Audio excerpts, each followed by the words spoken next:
Bulan Rajab ini yang harus Anda kerjakan, tingkatkan ketaatan, jauhi maksiat. Cara paling cepat, tinggalkan maksiat, maka ini akan naik. Nah, ada satu rumus yang saat ibadah ini dikerjakan, rumusnya dilakukan, maka dua-duanya ini akan segera otomatis terjadi.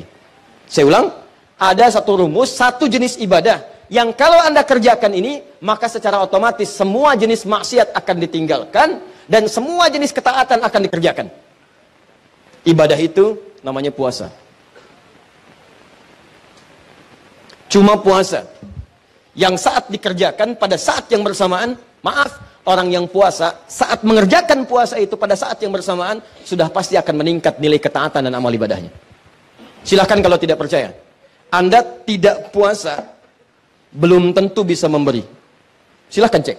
Ada yang di depan mata minta pak, belum tentu diberi. Tapi saat puasa, jangankan yang kelihatan mata, yang tak nampak di data. Berapa yatimnya, berapa du'afanya. Silahkan cek saat Ramadan. Bukankah Anda mendata berapa yatim, berapa fakir, berapa miskin. Anda kalau tidak sedang puasa, belum tentu baca Al-Quran. Tapi saat puasa, itu bisa buka dalam setiap kesempatan. Buka Al-Quran, baca.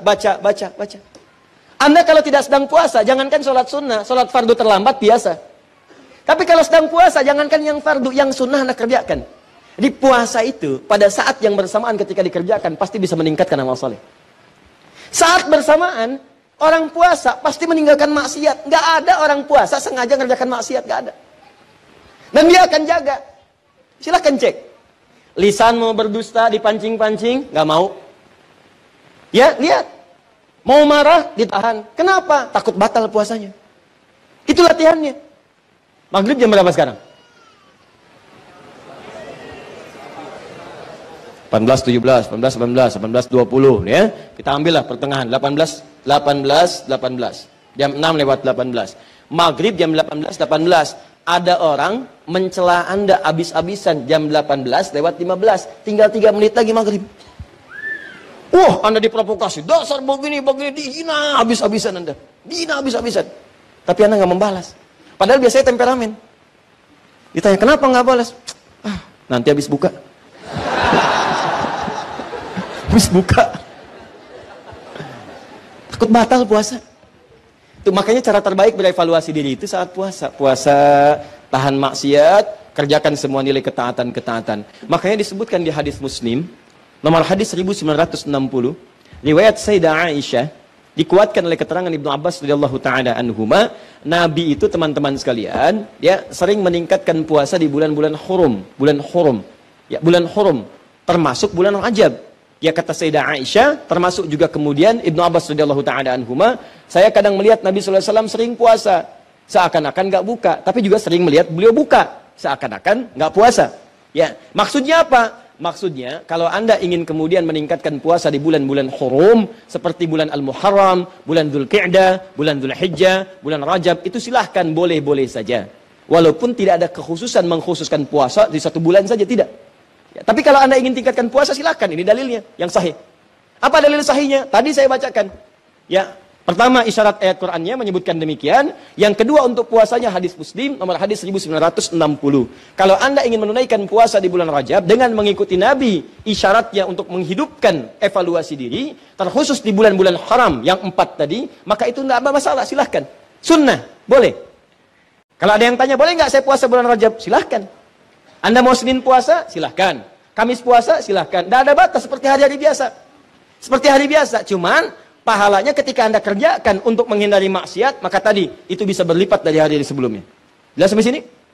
Jadi kalau Anda ingin puasa bulan Rajab, misalnya saya pengen puasa Senin, boleh. Pengen puasa Kamis? Boleh. Pengen puasa Senin Kamis? Silahkan. Pengen Ayyamul Bid? Silahkan. Pengen puasa Daud? Silahkan. Atau pengen misalnya puasa beruntut, Senin puasa, Selasa puasa, Rabu puasa, Kamis tidak? Boleh. Apa dalilnya? Tadi, karena puasa di bulan-bulan hurum dianjurkan oleh Nabi SAW. Bulan hurum ada 4, 1 Dzulqa'dah, 2 Dzulhijjah, 3 Al-Muharram, 4 Rajab. Paham? Tapi kalau ada kemudian yang menyampaikan kepada Anda, kalau Anda puasa di bulan Rajab akan mendapatkan pahala sekian. Puasa di bulan Rajab mendapatkan surga, nanti di surganya ada sungai namanya, Sungai Rajab, ya kan? Puasa sehari di bulan Rajab, maka Anda akan diampuni semua dosa, dibebaskan dari neraka. Kalau sudah bebas dari neraka, ngapain puasa Ramadan? Jelas? Jadi keutamaan puasa di bulan Rajab itu sebetulnya keutamaan umum yang disebutkan dalam dalil-dalil masuk dalam kategori puasa dan ibadah di bulan-bulan hurum seperti keutamaan di 3 bulan yang lainnya. Tidak ada amalan-amalan khusus misalnya yang hadis-hadisnya menunjuk keistimewaannya. Tapi kalau Anda kerjakan, silahkan saja kerjakan dengan niat mengerjakan amalan-amalan rutinitas seperti yang lainnya. Dan pahala Allah berikan kepada Anda. Contoh, Anda pengen sholat malam, silahkan sholat malam. Mau di bulan Rajab, bulan Sya'ban, bulan lain silahkan. Ya, salat pertengahan malam silahkan, tahajud silahkan, ba'diyah maghrib silahkan, ba'diyah isya silahkan. Tapi kadang-kadang teman-teman sekalian, jangan sampai kemudian termotivasi oleh dalil-dalil sebetulnya yang tidak ada susunannya atau informasi dari Nabi SAW. Contoh, pernah mendengar kalimat ini, siapa yang menunaikan sholat di malam Jumat di bulan Rajab, di antara isya kemudian sampai dengan ke fajarnya, dia bacakan kemudian rakaat pertamanya setelah Al-Fatihah, kemudian dibacakan surat A, surat B, sampai dengan ke Al-Ikhlas, sampai yang lainnya. Maka akan diampuni semua dosa-dosanya, dibebaskan dari neraka. Pernah dengar kalimat itu? Ini hadisnya hadis palsu.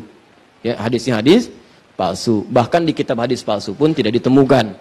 Ya, saking palsunya hadis ini, di kitab hadis palsu pun tidak ditemukan. Pernah dengar hadis ini? Inna fil jannati baban yuqalu Rajab. Di surga itu ada satu pintu, satu sungai. Nama sungainya Sungai Rajab. Siapa yang bisa puasa sehari di bulan Rajab, maka dia akan mendapatkan kenikmatan surga di situ dengan air minum dari Sungai Rajab. Pernah dengar? Nah, itu hadisnya pun hadis palsu. Saking palsunya, teman-teman, di kitab-kitab yang primer pun tidak ditemukan. Saya sudah menggali, ada 7 kitab yang menyampaikan itu. Saya sudah tulis semuanya, 7 kitabnya, di mana ininya, rawinya siapa, saya sampaikan semua.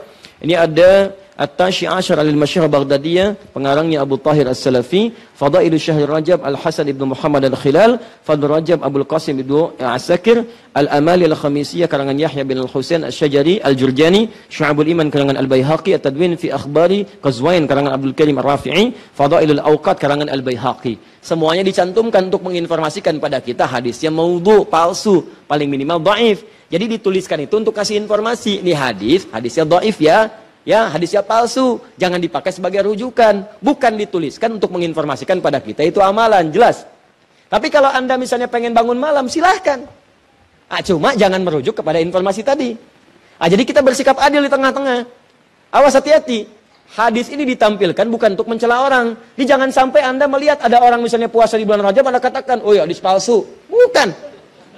Karena dia bisa menggunakan yang sahih. Jelas. Anda sendiri nggak puasa, malah mencela orang. Jadi kalau pengen puasa silahkan, tapi gunakan sandaran yang sahih hadisnya. Jelas? Kalau malam pengen sholat, boleh nggak? Boleh. Silahkan tunaikan sholat, tapi jangan jadikan hadis palsu sebagai sandaran. Paham? Ustadz, kenapa hadis-hadis itu muncul? Pada asalnya niatnya baik, cuma dilakukan dengan cara yang salah. Apa niat baik itu? Ada sebagian orang melihat keutamaan banyak di bulan Rajab, tapi orang banyak meninggalkannya. Akhirnya dibuatlah anjuran-anjuran untuk mengerjakan itu semua. Cuma dituliskan dengan cara yang salah. Begitu disampaikan dengan cara yang salah, jadilah kemudian acuannya keliru. Itulah asal munculnya orang banyak mengerjakan amalan mengacu pada dasar-dasar yang kurang sempurna. Paham sampai sini? Jadi kalau saya tanya, boleh nggak puasa di bulan Rajab? Boleh. Boleh nggak sholat malam di bulan Rajab? Boleh nggak sedekah di bulan Rajab? Boleh nggak mengkhususkan saya puasa sehari di bulan Rajab dapat surga? Boleh? Itu yang dalilnya bermasalah. Paham sampai sini? مولاي صل وسلم دائما أبدا على حبيبك